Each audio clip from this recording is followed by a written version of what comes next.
Hi, this is Angela McFarlane, and for this week's product of the week I'm going to be featuring a retiring Dragonfly Dreams. This has been one of my favourite stamp sets over the past couple of years.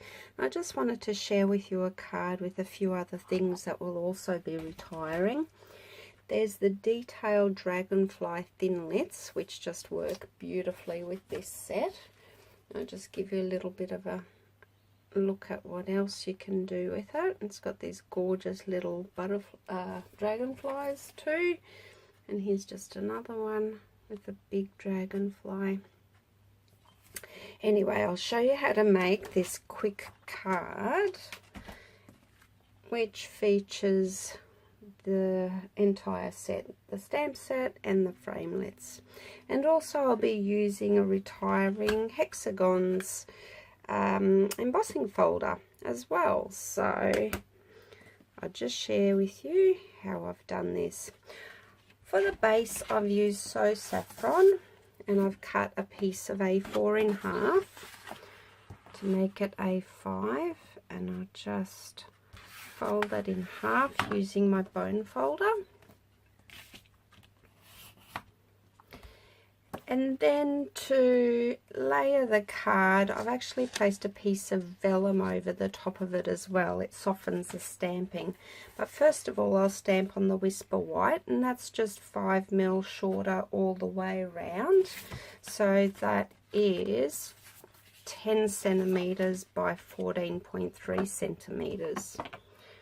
Now I'll just ink up my little bumblebee, and I'll just stamp that along the edges and just changing the orientation of it as well to make it a little bit more interesting, and stamping off the page as well.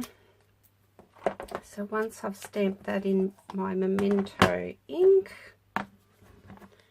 I will use So Saffron, because this stamp set is a two-step stamp as well. So this is the second stamp, which fills the colour in, so it perfectly fits around the stamp black image and just adds a nice splash of colour.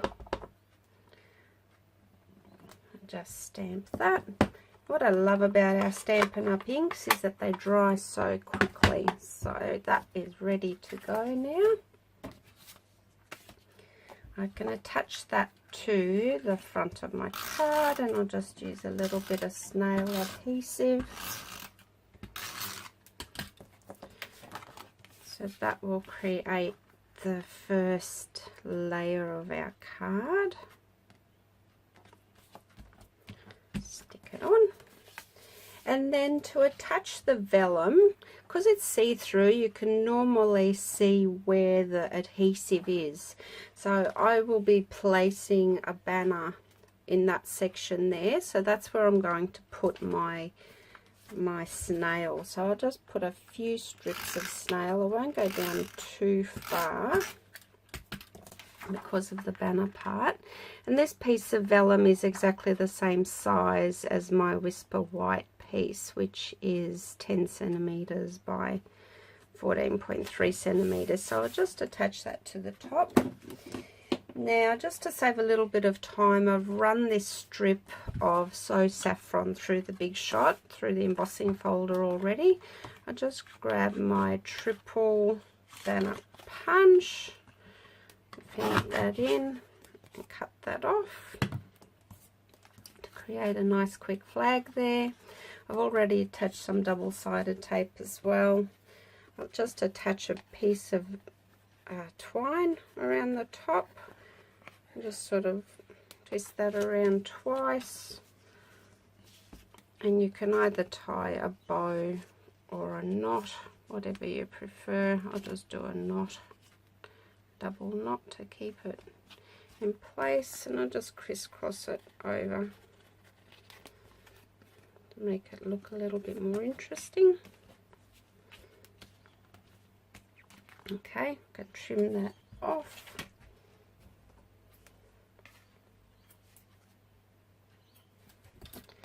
And I'll just unravel the edges a little bit. It just sort of gives it a little bit more character as well.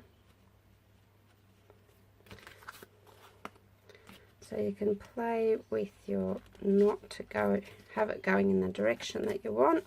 Then I'll just remove the double-sided tape that I popped on to save a little bit of time.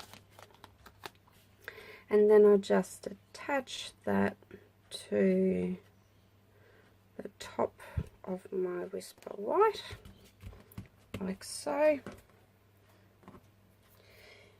And then also I've added a greeting, and this was just using the stitched framelit dies. Happy to say they will be carrying over into the new catalogue, but if you love the framelits for the Dragonfly Dreams, I suggest you get them now before they retire.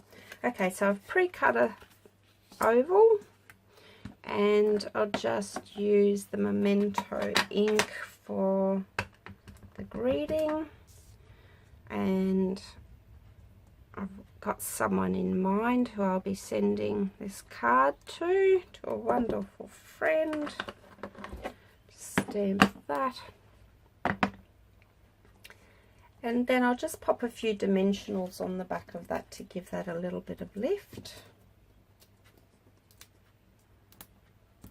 4 is plenty. Peel those off.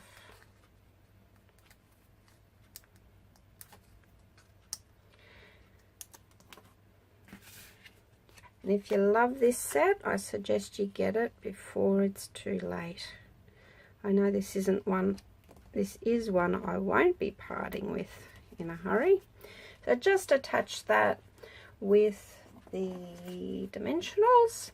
Then to save a little bit of time, I'll just show you how I attached this bumblebee. I cut out the bumblebee using the Big Shot, and I did that in the black cardstock. Then I've just got a bit of gold glimmer paper to pop behind it.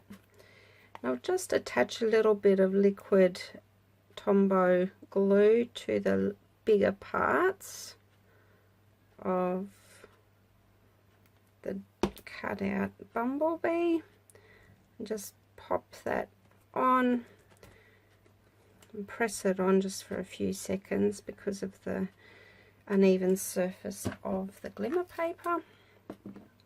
And then once that dries, I just cut it out, being careful not to cut out the little antennae on the bee. So once that's cut out, that's just fussy cut. Just pop one dimensional on the back of the little bee and attach that just to give it a little bit of extra contrast. So I hope you've enjoyed this card. Don't forget to pop on to my shop and see the retiring list. If there's any of your favorites there that are still on your wish list, please get them. And remember, every $50 spend will earn you an entry into the draw for next month's $50 gift voucher. So far we've had quite a few lucky winners over the last few months, and maybe it can be you. I hope you enjoy this card. Please comment for me, leave a comment or share it. That would be much appreciated. Have a lovely day and happy stamping. Thanks for watching.